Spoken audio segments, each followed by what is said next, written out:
Bonsoir à tous, ravi de vous retrouver pour ce rendez-vous d'information francophone sur Al Oula. Voici les titres de l'actualité.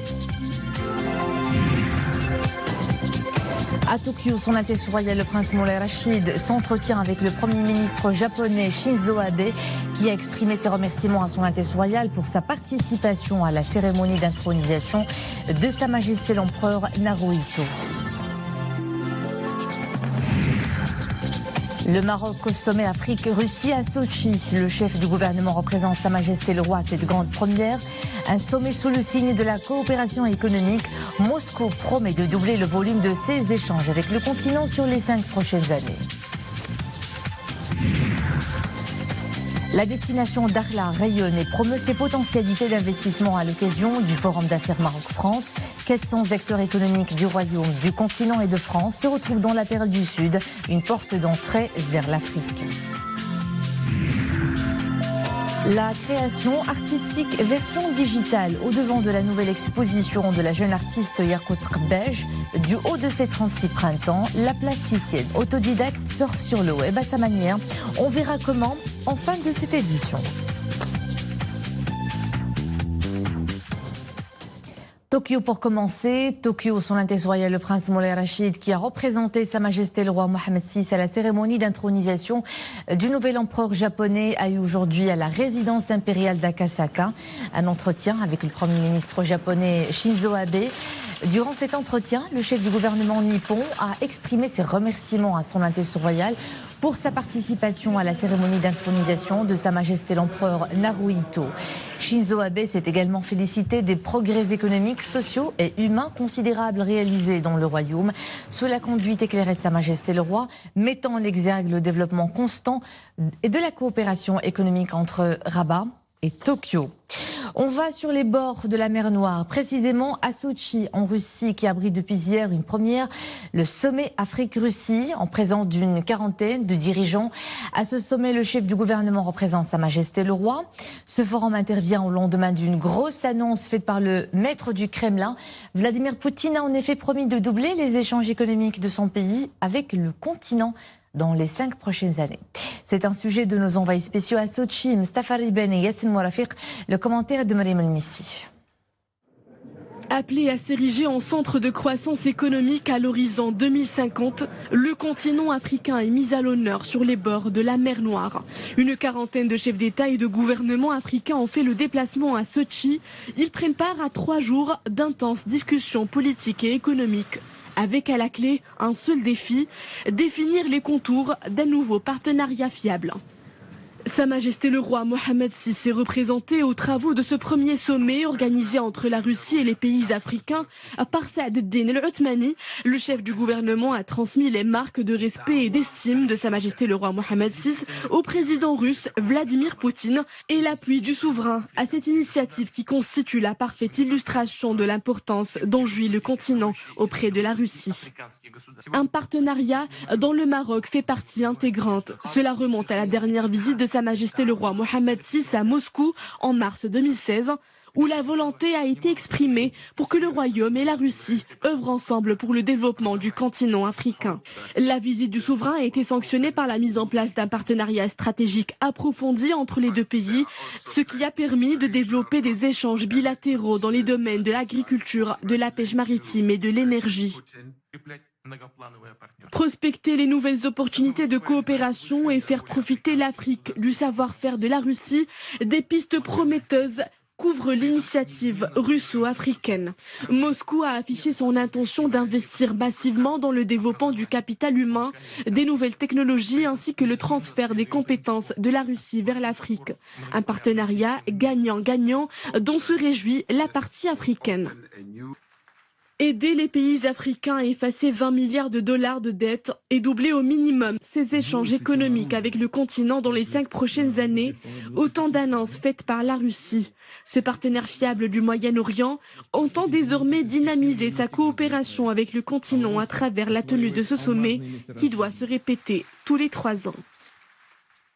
Une importante délégation marocaine a donc pris part activement aux travaux de ce sommet. Délégation conduite par le chef du gouvernement qui représente le souverain et qui comprend notamment le ministre des Affaires étrangères, de la coopération africaine et des Marocains résidant à l'étranger, Nasser Bourita, que nous vous proposons d'écouter au micro de nos envoyés spéciaux, Stéphane Bani et Hassan Mourafiq.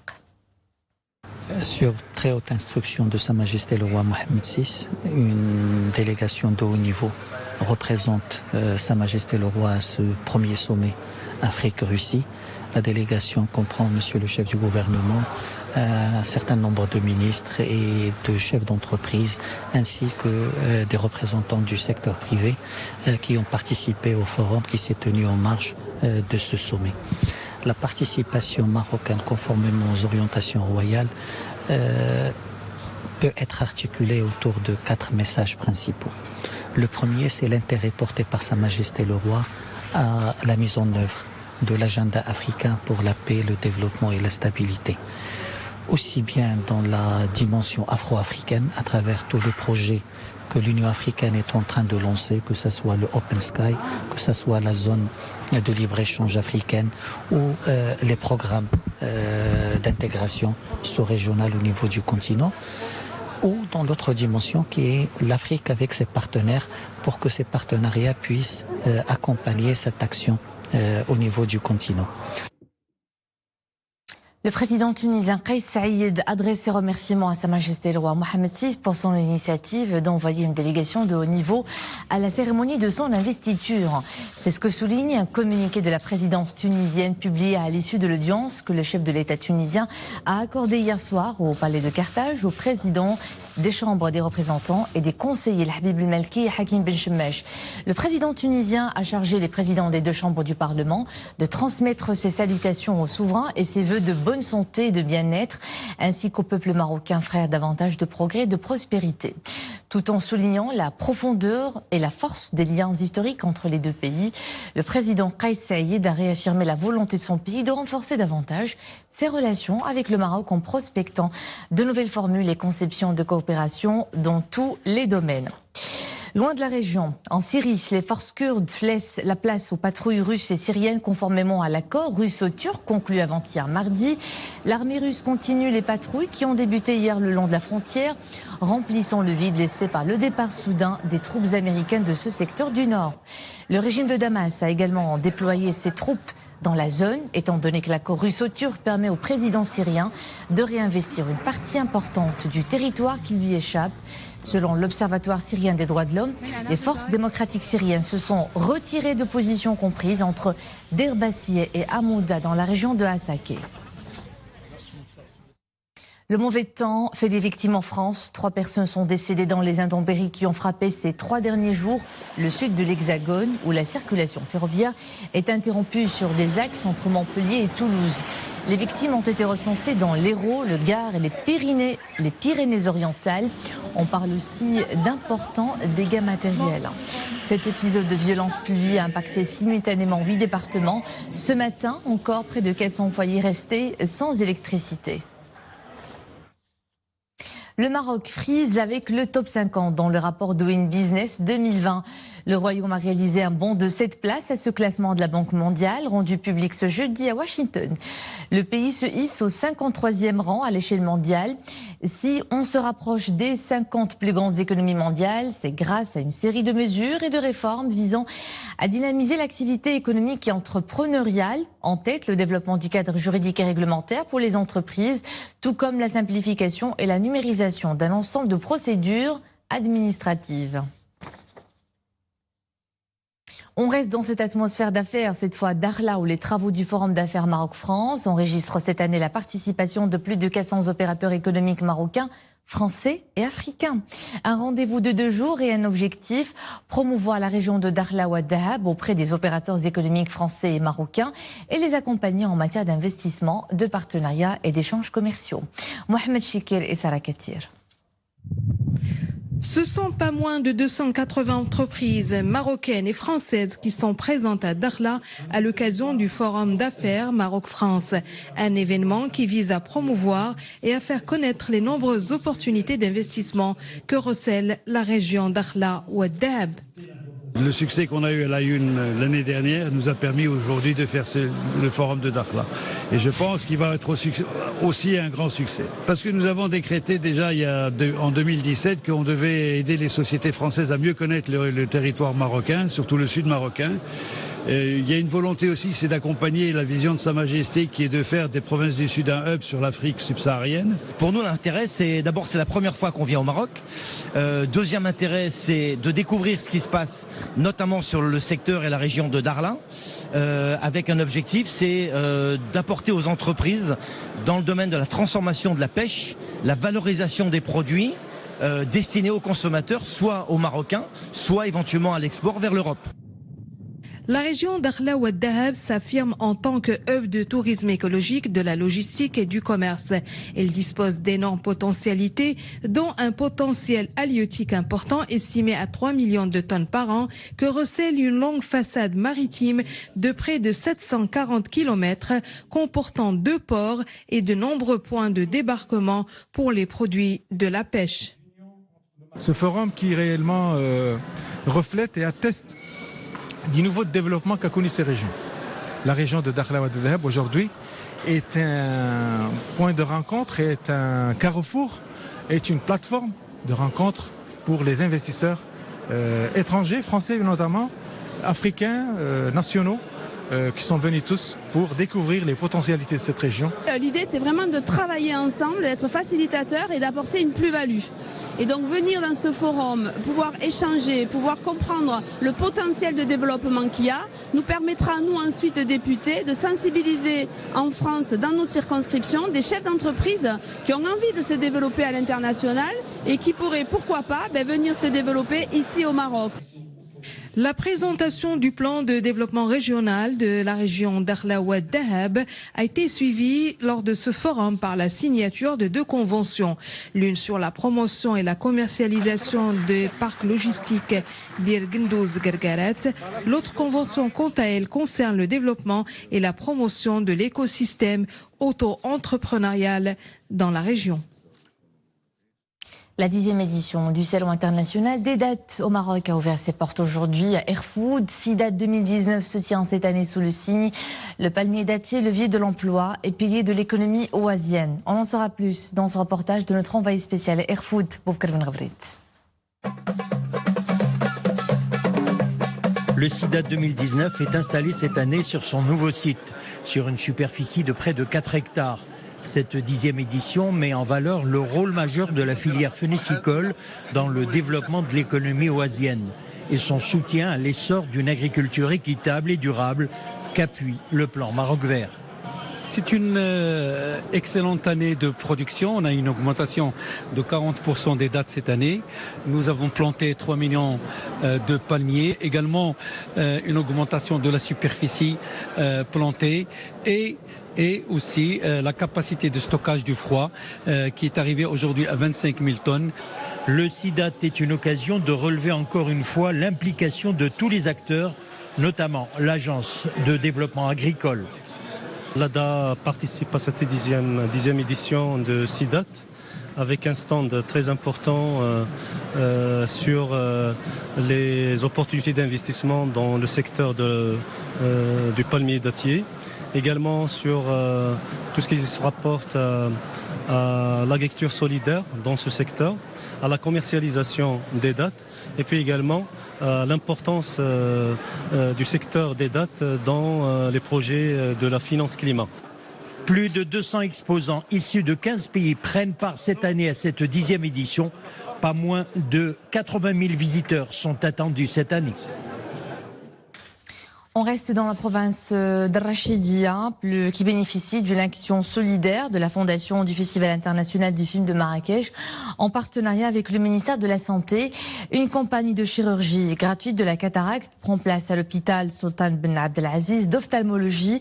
Cette campagne prendra en charge plus de 250 patients au niveau de la province Nourdine Nafiei et Oumaima Ramli. Visite médicale approfondie et interventions chirurgicales sont au programme de cette caravane socio-médicale. Venue répondre aux besoins pressants des populations en matière de soins contre la cataracte et d'autres soins ophtalmologiques avancés, la caravane a connu un franc succès. Ce n'est pas la première fois que je participe aux caravanes de soins. Mon opération s'est très bien passée. En plus des interventions chirurgicales et des soins médicaux, cette campagne est une occasion pour sensibiliser la population d'El Rachidia et des régions avoisinantes quant à la lutte contre la cécité. Mais c'est également l'opportunité pour leur fournir un soutien moral. Ce type de campagne, il permet à la population démunie, la population enclavée, de bénéficier de prestations de santé de qualité et permet par ailleurs la réinsertion de cette population dans la vie active. Nous organisons une campagne de solidarité citoyenne et générationnelle dans le but d'opérer 350 personnes, 350 patients souffrant d'affections oculaires diverses, tout en assurant le post-opératoire. En moyenne, 70 personnes sont traitées quotidiennement par cette campagne qui connaît la participation de plus de 14 médecins ophtalmologistes, tous secteurs médicaux confondus, venus de toutes les régions du royaume. Il s'élève au rang de cardinal et figure parmi les 13 cardinaux nommés par le pape François le 1er septembre dernier. L'archevêque de Rabat, Cristobal López Romero, est au cœur d'un hommage lors d'une cérémonie à l'initiative du Centre marocain pour la tolérance et le dialogue interreligieux. C'était hier à Rabat. La cérémonie était aussi l'occasion de saluer les efforts que le nouveau cardinal déploie en faveur du dialogue des religions. Zakaria Mokinbillah. La cathédrale Saint-Pierre de Rabat, un édifice religieux emblématique au cœur de la capitale. Ces locaux accueillent une cérémonie d'hommage à l'archevêque de Rabat, Cristobal López Romero, à l'occasion de son élévation au rang de cardinal. Il fait désormais partie des hauts dignitaires de l'Église catholique, choisis par le pape, et qui sont chargés de l'assister et d'élire son successeur. En nommant un cardinal, c'est une façon d'attirer l'attention vers le Maroc concrètement. Et deuxièmement, le pape a voulu faire un clin d'œil vers Sa Majesté le Roi, que Dieu le garde, et le peuple marocain. Parce que le pape s'est senti très bien accueilli le mois de mars quand il est venu nous visiter. Le pape encourage à tous à continuer le travail qu'on a fait et qu'on continuera à faire dans le domaine du dialogue interreligieux, notamment islamo-chrétien. Monseigneur Cristobal López Romero fait donc partie des 13 cardinaux nommés par le pape François le 1er septembre dernier. L'hommage organisé hier à Rabat par le Centre marocain pour la tolérance et le dialogue interreligieux met en exergue le travail de l'Église catholique pour la promotion du dialogue et de la tolérance.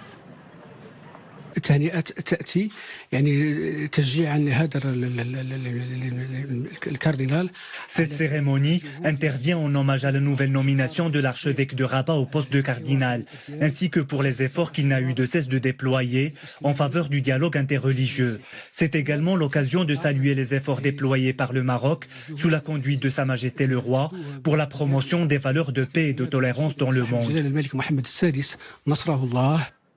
Âgé de 77 ans, Monseigneur Cristobal López Romero était depuis 2018 à la tête du diocèse de Rabat. De 2003 à 2010, il a été curé de la paroisse du Christ-Roi et directeur de l'école Don Bosco à Kenitra. Sa nomination est une reconnaissance des efforts déployés par le royaume pour promouvoir un islam modéré, ouvert et équilibré. Quel lien entre le digital et les arts plastiques? Il semble que la jeune plasticienne Yarkout Belge a trouvé la réponse à cette équation. Dans sa nouvelle exposition de Software Bug, elle exploite les matériaux du digital dans ses créations, à découvrir à la Galerie Venise Cadre-Enfa à Casablanca et dans ce reportage de Mohamed Chikar, Reda Fjah et Dominique Orlando. Très souvent, pour le caméraman qui doit assurer la couverture d'une exposition picturale ou photographique, le problème du reflet généré par le vitrage de l'encadrement est un vrai casse-tête quasi ésotérique. On a l'impression que les œuvres qu'il y a un verre en fait, que c'est sous verre mais pas du tout. En fait c'est vraiment laqué et puis il y a plusieurs peintures industrielles posées, c'est tout un processus en fait. Donc les supports majoritairement sont des composites aluminium et donc nous avons toute une technique mixte, donc c'est pas en fait à la main. Si vous n'êtes pas du genre over-connecté, c'est ici l'occasion de vous familiariser avec tout ce vocabulaire très New Age qui peut englober des termes comme glitch, scratch, software ou plus connu depuis le fameux passage à l'an 2000, l'incontournable Big Bug. Je me suis beaucoup inspirée vous savez, de tous les bugs qu'on peut voir des fois sur le net. Il y a des espèces de bugs qui apparaissent sur les logiciels quand on apparaît comme des faisceaux lumineux, des couleurs. Et je me suis beaucoup inspirée de ça pour en faire des travaux. On a l'impression, justement que c'est digital, alors que c'est complètement pictural et c'est des pièces uniques à chaque fois. Yacout Kabaj affirme ainsi sa présence au sein de ce microcosme encore peu exposé des artistes issus du web. Et selon toute vraisemblance, a-t-elle déjà une certaine position première ? Yacout fait partie de cette génération puisque son inspiration et son prisme, si vous voulez, de création, c'est le digital. Mais pas le digital dans sa manière de communiquer ou dans sa manière de montrer son œuvre. Non, c'est pas l'art en ligne tout à fait, mais c'est l'art inspiré d'Internet dans sa dynamique esthétique. Et en fin de compte, on voit plein de mouvements comme le net art, le new esthétique, le web art, etc. Et le titre de cette exposition, c'est The Software Bug. Et en fin de compte, elle explique que le bug est devenu une sorte d'esthétique à elle seule. C'est dire l'aspect tout à fait inédit de son travail qui convoque également une toute autre manière d'apprécier la texture de toutes nos couleurs environnantes. Et c'était le mot de fin de cette édition. Merci de nous être fidèles. L'info de retour à 21h avec Nadia Moden. J'aurai plaisir de vous retrouver demain. Bonne soirée.